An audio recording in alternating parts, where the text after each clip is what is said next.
नमस्कार दोस्तों, मेरा नाम रेखा वशिष्ठ मल्होत्रा है और आप लोग देख रहे हैं राइट साइड। आज मैं आपको एक कहानी सुनाने जा रही हूँ जिसका शीर्षक है डोरबेल। कहानी कुछ इस प्रकार है। आज वो अपने आप को बहुत अकेला महसूस कर रही थी। 21-22 वर्ष के कॉलेज जाने वाले बच्चों के मन में अक्सर जो खालीपन भर जाता है, आज वो उसके मन मस्तिष्क पर छा गया था। उसको अपने जीने की कोई वजह समझ नहीं आ रही थी। चारों तरफ उदासी, खालीपन, अंधकार सा प्रतीत हो रहा था। दूर दूर तक जीने का कोई उद्देश्य दिखाई नहीं दे रहा था। अतः उसने अपने जीवन का अंत करने की ठान ली। आत्महत्या करना कौन सा आसान काम था। उसने कई उपाय सोचे, लेकिन कोई भी उसको नहीं जचा। आखिरकार पंखे से लटक कर जान देना उसको थोड़ा आसान लगा। बड़ी मेहनत करके उसने 2 दुपट्टे आपस में बांधकर फांसी लगाने लायक फंदा तैयार किया। अब उसके लिए इतना ऊंचा स्टूल ढूंढकर पंखे तक पहुंचना भी एक कठिन काम था। बचपन से लेकर अब तक नाज नखरों में पली वो, जिसने कभी कोई काम किया ही नहीं, आज 21 बरस की उम्र में फांसी लगाना भी एक भारी काम बनकर उसके सामने खड़ा था। फिर भी किसी तरह एक कुर्सी के ऊपर स्टूल रखकर पंखे तक पहुंचने का रास्ता तैयार किया गया। इतनी मेहनत के बाद अब अपनी यह लीला समाप्त करने का वो क्षण उसके सामने था। कुछ देर तक वो पंखे से बंधे उन दुपट्टों को घूरती रही। फिर जैसे एकदम से अंतिम निर्णय पर पहुंचकर एक झटके से उठी और कुर्सी की तरफ बढ़ी। अभी उसने अपना पहला कदम बढ़ाया ही था कि अचानक से डोरबेल बज उठी। दरवाजा खोलने पर उसने देखा कि पड़ोस में रहने वाली बूढ़ी माई उसके सामने खड़ी थी। माई थोड़ी परेशान नजर आ रही थी। उसको देखते ही वो बोली, बेटी, बिल्डिंग में अचानक सबकी बत्ती थोड़ी देर के लिए जाकर अपने आप वापस आ गई, लेकिन मेरे घर की बिजली अब भी गुल है। तुम एक बार चलकर देख लो कि क्या दिक्कत है। वो माई के पीछे पीछे चल दी। वहां जाकर उसने देखा कि उनके घर की बिजली के मीटर पर अचानक लोड पड़ने की वजह से एमसी डाउन हो गई थी, जिसकी वजह से घर की लाइट चली गई थी। उसने एमसी का स्विच ऊपर उठाया और पूरा घर रोशनी से भर गया। घर में बिजली आई देखकर बूढ़ी माई का चेहरा खिल उठा।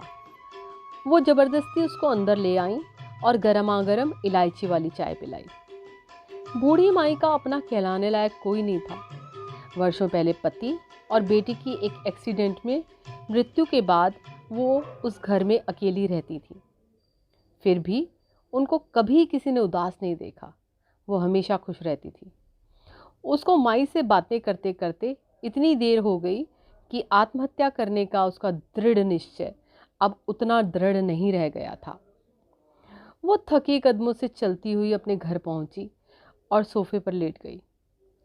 अभी उसका आत्महत्या करने का इरादा पूरी तरह खत्म नहीं हुआ था। 10 मिनट बाद वो उठी और कमरे की तरफ बढ़ी कि तभी फिर से डोरबेल बज उठी। इस बार बिल्डिंग का इलेक्ट्रीशियन उसके सामने खड़ा था। 26-27 साल का वो लड़का मुस्कुराता हुआ बोला, अचानक पूरी बिल्डिंग की लाइट चली जाने की वजह से अब मुझे एक एक घर में जाकर लाइट चेक करनी पड़ेगी। वो घर के अंदर गया और मीटर चेक करने लगा। उसको काम करता देखकर वो झुंझलाकर बोली, क्या भैया, यूं ही चले आए आप? जब बिजली आ ही गई तो आपको यहाँ आने की क्या ज़रूरत थी? वो अपने काम में मग्न मुस्कुराकर बोला, अरे मैडम, अगर जीवन में सब सही रहता तो आज क्या, मैं कभी भी यहाँ नहीं आता। 5 साल पहले जब मैं इलेक्ट्रिकल इंजीनियरिंग के फर्स्ट ईयर में था, तब भावी जीवन के लिए खूब बड़े बड़े ख्वाब देखे थे। माता पिता, भाई बहन, घर में सब थे। एक दिन वो विदेश यात्रा के लिए निकले और 9/11 वाला वो जहाज पकड़ लिया जिसकी कोई भी सवारी कभी वापस नहीं आई। उस समय मेरे इम्तिहान चल रहे थे, इसलिए मैं उस ट्रिप पर न जा सका। मैं बच तो गया, लेकिन मेरे पास और कुछ नहीं बचा। इसलिए मजबूरीवश कॉलेज छोड़कर इस बिल्डिंग में इलेक्ट्रीशियन की नौकरी पकड़ ली। वो हैरान होकर उसका मुंह देखने लगी। तभी वो मुस्कुराता हुआ बोल पड़ा, लीजिए मैम, हो गया काम, मैं अब चलता हूँ। इलेक्ट्रीशियन के जाते ही वो हैरान परेशान सी सोफे पर गिर पड़ी। अब तक उसका आत्महत्या करने का निश्चय ना के बराबर रह गया था। वो सोफे पर लेटे लेटे सोचने लगी कि पास में कुछ ना होते हुए भी बूढ़ी माई और इलेक्ट्रीशियन भैया अपने जीवन में इतने खुश कैसे हैं। अब वो और कंफ्यूज होती जा रही थी। उसको ना तो अपने जीने का कोई उद्देश्य समझ आ रहा था और ना ही मरने की इच्छा पहले जैसी दृढ़ थी। वो ये सोच ही रही थी कि आत्महत्या करना ठीक रहेगा या नहीं। तभी फिर से जो डोरबेल बज उठी। दरवाज़ा खोलने पर उसने देखा कि सामने उसकी मौसी खड़ी थी, जो ऑफिस और बाजार का काम निपटाकर अभी अभी घर पहुंची थी। यह उसकी मौसी का ही घर था जहां वो रहती थी। उसको आज तक नहीं पता कि उसके माता पिता कौन थे और वो कहाँ चले गए। उसको बस इतना याद है कि जब से उसने होश संभाला है वो अपनी मौसी के साथ ही रह रही है। उसको तो ये तक नहीं पता कि मौसी ने आज तक शादी क्यों नहीं की। उसको बस इतना पता है कि मौसी ने उसको बड़े ही प्यार से पाल पोस कर बड़ा किया है। मौसी घर में घुसते ही कपड़े बदलने के लिए बेडरूम की ओर बढ़ी। वहाँ पंखे से बंधे दुपट्टे को देखते ही वो 1 मिनट में सारा माजरा समझ गई। जो नहीं हुआ था उसकी कल्पना करके ही उनका रूह कांप गया। वो बिना चेंज करे उल्टे पांव ड्राइंग रूम में आकर उसके पास सोफे पर बैठ गई।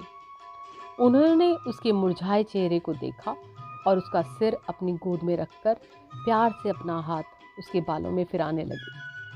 थोड़ा सा प्यार व अपनापन मिलते ही वो बिखर गई और फूट फूट कर रोने लगी।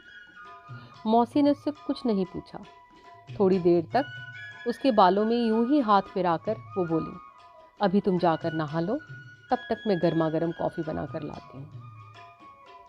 जब वो नहाकर बाहर निकली तो उसने महसूस किया कि अब उसका चित्त कुछ शांत है। इतनी देर में मौसी भी कपड़े बदलकर कॉफ़ी बना लाई थी। जैसे ही वो ड्राइंग रूम में पहुंची, मौसी ने कॉफ़ी का मग उसकी ओर बढ़ाते हुए कहा, पहले कॉफ़ी पियो और ये अपनी मनपसंद कुकीज़ खाओ। आज ही ऑफिस से वापस आते हुए स्पेशल तुम्हारे लिए ये कुकीज़ लेने बाज़ार का चक्कर लगाते हुए घर पहुंची हूँ। थोड़ी देर तक कमरे में शांति छाई रही। दोनों चुपचाप कॉफ़ी खत्म करते रहे। उसको उम्मीद थी कि उसके कॉफ़ी ख़त्म करने पर मौसी उससे कुछ पूछेगी या अपनी ओर से कुछ कहेंगी, लेकिन मौसी ने ऐसा कुछ नहीं किया। वो उसका हाथ पकड़कर उसे खिड़की तर ले गई। खिड़की के बाहर डूबता हुआ सूरज बहुत ही खूबसूरत दृश्य प्रस्तुत कर रहा था।